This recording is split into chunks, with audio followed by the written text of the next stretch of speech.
Bismillahirrahmanirrahim. Assalamualaikum warahmatullahi wabarakatuh. Apa kabar sahabat semuanya? Semoga kita senantiasa mendapat bimbingan Allah menuju jalan yang lurus. Ternyata fenomena telinga bersuara nying atau berdengung telah menjadi pertanyaan umum bagi banyak orang, terutama umat Islam. Banyak yang mengira bahwa ia sedang digosipkan oleh tetangga atau dirasan-rasani oleh orang yang tidak suka dengannya.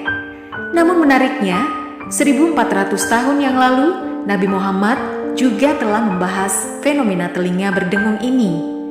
Beliau mengajarkan bahwa jika seseorang mengalami telinga berdengung, itu berarti mereka berada di tingkatan tertinggi di alam ruh atau malawakla.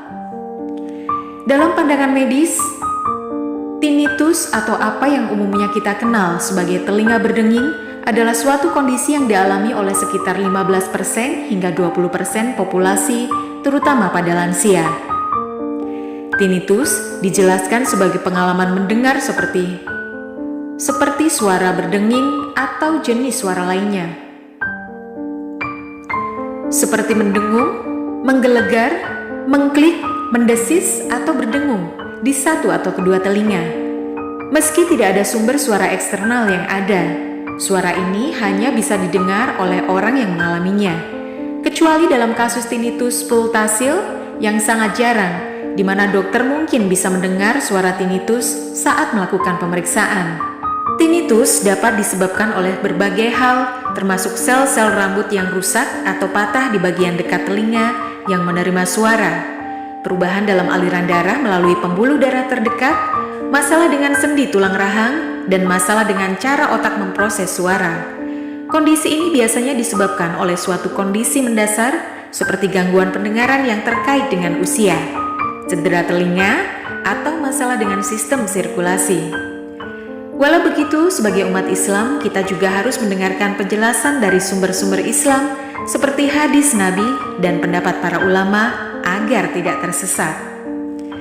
Ada sejumlah ulama yang berpendapat bahwa telinga berdenging merupakan panggilan dari Rasulullah. Gagasan ini didasarkan pada penafsiran dari beberapa hadis dan teks keagamaan.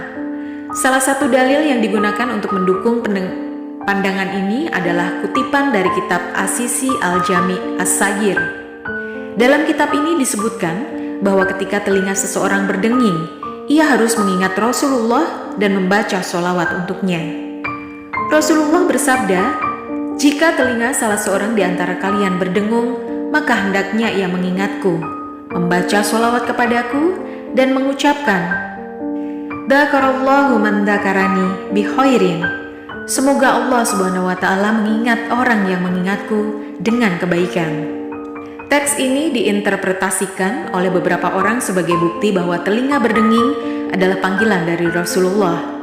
Dalam hal ini, ulama menjelaskan, sebagaimana juga telah diketemukan oleh Imam Abdul Rauf Al-Manawi yang telah dikemukakan oleh ahli Al-Azizi dalam kitab As-Siraj Al-Munir, bahwa telinga itu berdengung hanya ketika datang berita baik keruh bahwa Rasulullah SAW telah menyebutkan orang atau pemilik telinga yang berdengung tersebut dengan kebaikan al-mala, al-a'la, atau majelis tertinggi alam ruh. Dengan kebaikan al-mala, al-a'la, majelis tertinggi di alam ruh. Penjelasan mengenai alam ruh kita bisa merujuk pada pemahaman makrifat. Seorang sufi, mereka memandang fenomena seperti telinga berdenging bisa ditafsirkan sebagai tanda atau simbol dari komunikasi antara manusia dan alam semesta atau antara manusia dan Allah. Dalam beberapa tradisi sufi misalnya, telinga berdenging bisa diinterpretasikan sebagai suara dari dalam diri yang mencoba untuk berkomunikasi atau memberikan pesan. Imam Al-Nawawi dalam kitab Al-Adhkar yang mencatat hadis yang menjelaskan bahwa ketika telinga kita berdenging, kita disebutkan di alam gaib. Hadis tersebut dinyatakan sebagai hasan, meskipun tidak secara spesifik menyebutkan tentang alam malakut. Nabi Muhammad hanya mengatakan bahwa siapapun yang telinganya berdenging harus membaca basmalah dan berdoa agar Allah menyebutkan namanya dengan baik. Ini menunjukkan bahwa Allah menyebutkan kita dengan baik, bukan hanya di alam malakut, tetapi juga di luarnya, bahkan melebihi alam jabarut. Meskipun Allah tidak terbatas pada tempat tertentu, kita tidak mengetahui dengan pasti bagaimana Allah berbicara. Mungkin Allah menyampaikan pesannya melalui alam-alam lain. Hanya Allah yang maha mengetahui tentang hal ini. Telinga berdenging memiliki kemiripan dengan tanda melalui mimpi. Rasulullah pernah bersabda bahwa siapapun yang bermimpi bertemu dengannya sebenarnya telah melihat kebenaran. Namun kadang-kadang kejelasan dalam mimpi dapat dipengaruhi oleh pemahaman kita tentang hakikat Nabi dan kecintaan kita terhadapnya.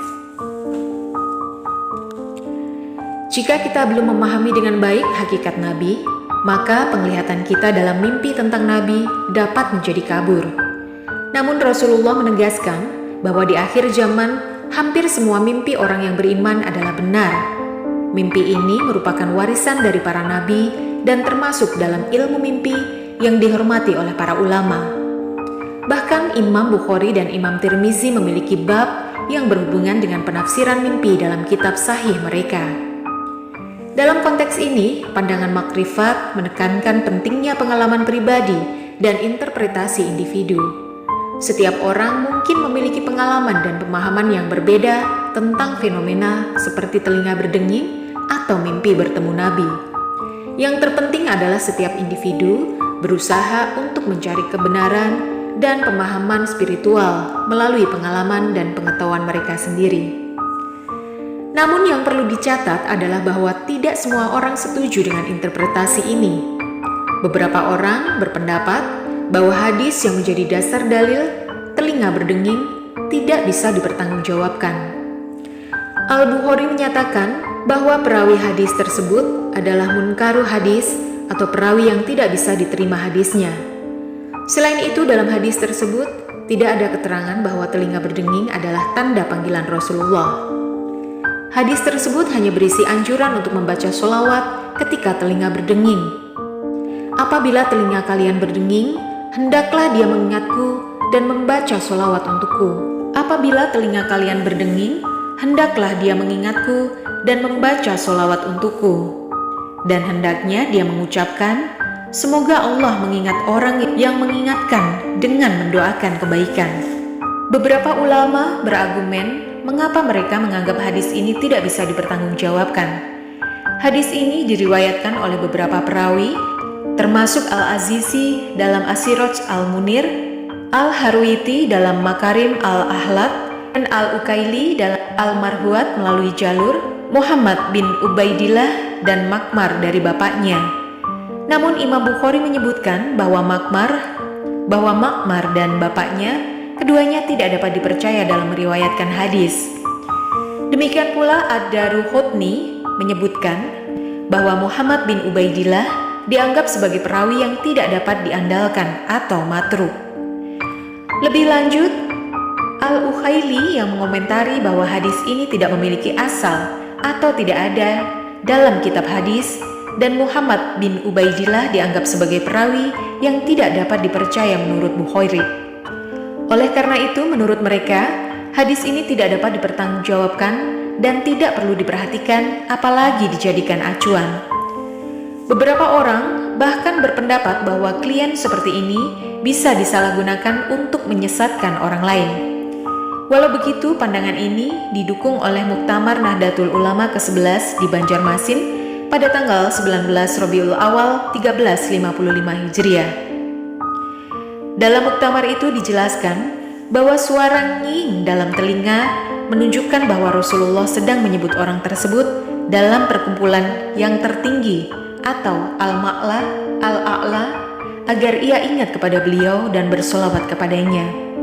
Namun ini tidak berarti bahwa setiap kali telinga seseorang berdenging, itu adalah tanda Rasulullah sedang memanggil.